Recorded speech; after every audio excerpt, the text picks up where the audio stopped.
محمد امجد قریشی ہے، فوجی الیکٹرانکس اتباع روڈ مانسہرہ۔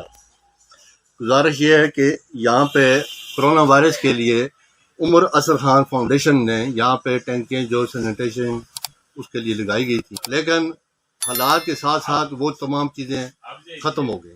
ان کے جتنے اخراجات ہیں پتنی قسم، ان کے اوپر جو ڈیوٹی لگائی گئی تھی وہ ٹی ایم او کی ذمہ داری میں تھی۔ بعد میں اس کے بعد وہ ٹینکیاں بھی غائب ہو گئی ہیں، اس کا برا حال ہے، کوئی اس کی مینٹیننس نہیں ہے، کچھ نہیں ہے۔ اور جو بچی کھچی ہیں جو ان میں سے جو میری شاپ کے ساتھ ہی ہے، بڑی اچھی کوالٹی کی ایک ٹینکی تھی، یہاں سے اٹھا کے انہوں نے کسی اور جگہ نصب کی جو اپنا بھرم رکھنے کے لیے۔ ٹی ایم او نے وہاں پہ ایک مارکیٹ کی اوپننگ سرمنی تھی، وہاں پہ اس کو شفٹ کیا اور یہ وعدہ کیا تھا کہ واپس لا کے ہم یہاں پہ نصب کریں گے اور پانی کا پورا انتظام کیا جائے گا، لیکن وہ دن اور آج کا دن، آج 6 ماہ گزر گئے ہیں، کوئی بھی نہیں اس پہ۔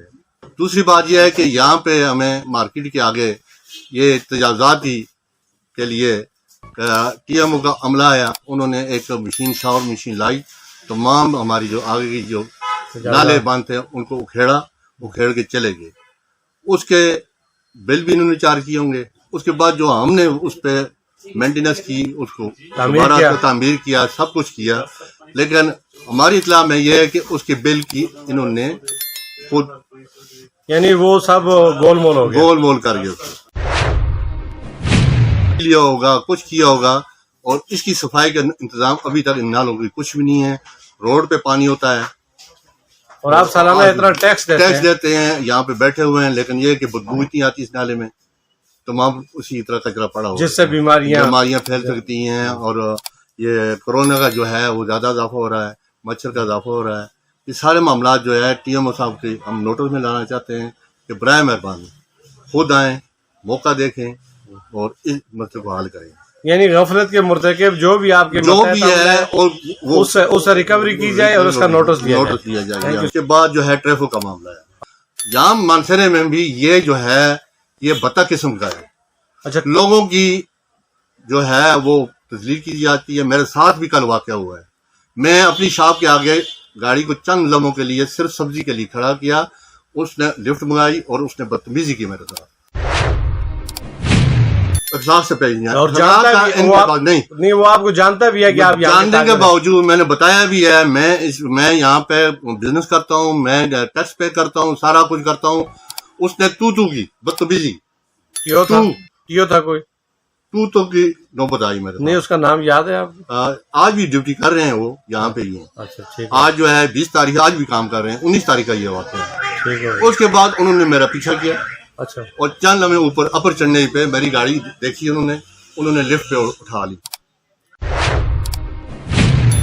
وہاں پھر میں پہنچا، میں نے پھر تکرار کیا، پھر میں نے بلکہ ڈی پی او صاحب کی طرف رابطہ کیا، ان سے فون پہ بات ہوئی۔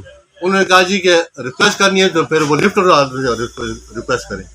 یہ افسر سے ہم بات کرتے ہیں تو وہ کہتے ہیں لفٹر والے سے بات کر لیں۔ ڈی پی او نے کہا کہ آپ لفٹر سے ریکویسٹ کر کے اپنی جان چھڑا سکتے ہیں، میں کچھ نہیں کر سکتا۔ تو یہ معاشرہ جو ہے یہ سدھارنے کے لیے، یہ پرچی کاٹنے کے لیے نہیں بنایا ہم نے۔ یہ جو ہے ادارہ ہم نے ٹریفک پولیس کے لیے، یہ ان کی آمدنی کے لیے یہ نہیں ہونا چاہیے، یہ عوام کی خدمت کے لیے ہونا چاہیے۔ تو یہ لوگ کھول کر یہ دل میں سب کچھ مانگتے ہیں لیکن منہ سے اس کا اظہار نہیں کرتے۔ نہیں، تو آج میں روڈ پہ آج بھی انتظار کر رہا تھا ڈی پی او کا۔ چلیں، یہ ڈی پی او صاحب آپ سن رہے ہوں گے ڈی ایم ایم نیوز کے پلیٹ فارم سے انہوں نے جو پوائنٹ ریز کیا ہے اور جو شکایات پولیس کے حوالے سے اور جو آپ کے نوٹس میں بات لائی ہے، تو آپ پولیس ڈپارٹمنٹ کے ایک ذمہ دار افیسر ہیں، آپ کو چاہیے تھا کہ آپ تھوڑا سا حوصلہ رکھتے۔ یہ شریف شہری ہے اور ان کے ٹیکسوں سے آپ لوگوں کے چولہے جلتے ہیں۔ خدا را اس طرح کا اگر رویہ رہا